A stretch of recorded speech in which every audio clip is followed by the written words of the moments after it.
Hey ladies, welcome to another episode of Me Time Monday. I'm Sarah, and for today's episode I decided to switch it up a little bit and give you guys a book review. So this book is called Don't Settle for Safe by Sarah Jacques Roberts.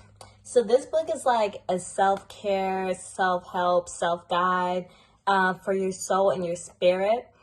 In this book, she goes a lot into how to deal with insecurities, childhood traumas, self-esteem, being argumentative, and just things of that sort.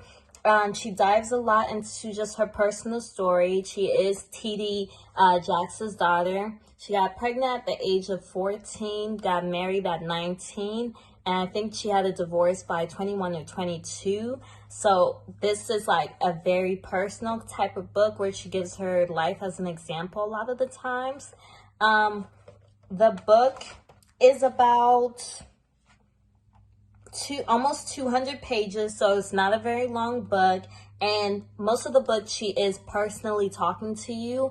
And the only way this book is going to be beneficial to you is if you are willing and ready to make a change in your life, because it's not just you read the book and you put it down. A lot of the time in the book, she will ask you to self-examine yourself, and which can sometimes be difficult. So she wants you to reflect on yourself, reflect on your trauma, reflect on your past. So this book sometimes can bring an emotional feel to you.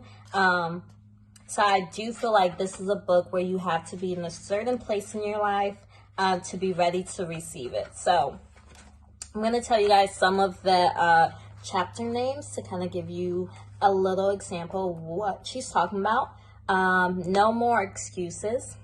Find your weeds. Learn your patterns. Know your roots. Frenemies. Forgive and remember. Connecting with God. Purpose. Intimacy. Show me how. So those are some of the chapters, just to give you guys a little small example of what she gets into in this book.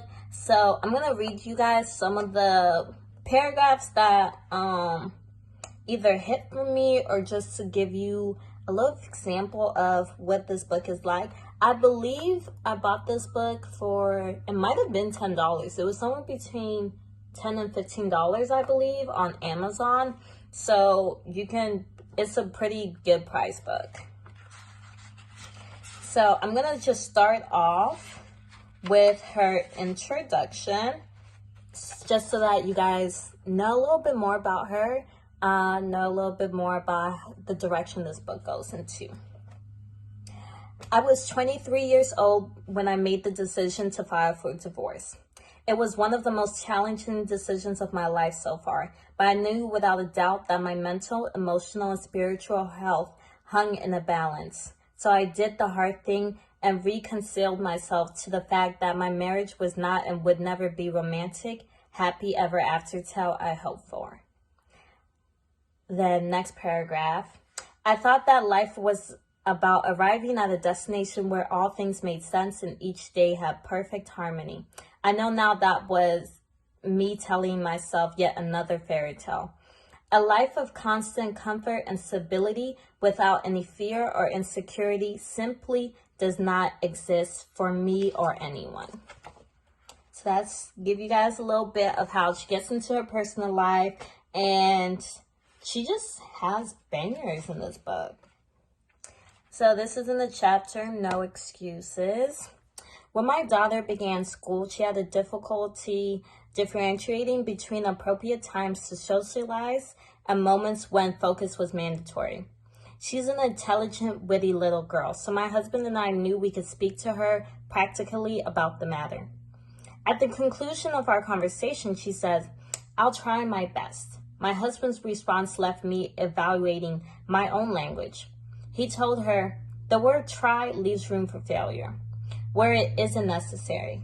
His statement crystallized in my mind, and I realized how often we relieve ourselves of the discipline required to manifest our goals. Shedding excuses is a discipline that must be practiced with our thoughts, communication, and action. There is only room for language that declares, "I will." I'm so glad my daughter is learning this now. We must learn to practice integrity with ourselves before we can reasonably expect to receive it from anyone else. I love that part. That had me, I never thought that just saying, oh, I'll try my best would be something that leaves room for excuses, but it absolutely does. And she has so many just small examples of how even just your language could be manifesting you to not always do your best. So, like I said, this is such a great book. She also just focuses on how you relate in relationships, friendships, family, romantic relationships, how you can manifest the career you want and you deserve. She talks about just work ethic. She gets into everything. And I'm personally not even halfway done with the book. So I 100% recommend you guys. This is not sponsored. She should pay me though. I 100% recommend that you guys get this book. It is extremely amazing. Even though it's a short book, I am reading this slowly so I can fully digest everything she says. So I think I'm on possibly my second or third week of reading, but it's an amazing book. So I hope you guys go out and get it. And if you do, please let me know how it was for you. I hope it's just as great for you as it is for me. I also think this is one of those books where you can read it at any age, multiple stages in your life. So right now I'm 20, I'm reading it. I'll probably pick it back up in a couple years when my life is transforming again. Pick it back up. She's married, so if you're married, getting married, it still works. If you're young, my age, in college, it still works. If you're in high school, she talks a lot of her high school stories, it still works. So this age group is really great for G.O.Q because it ranges all the way. So thank you guys. Have a great day.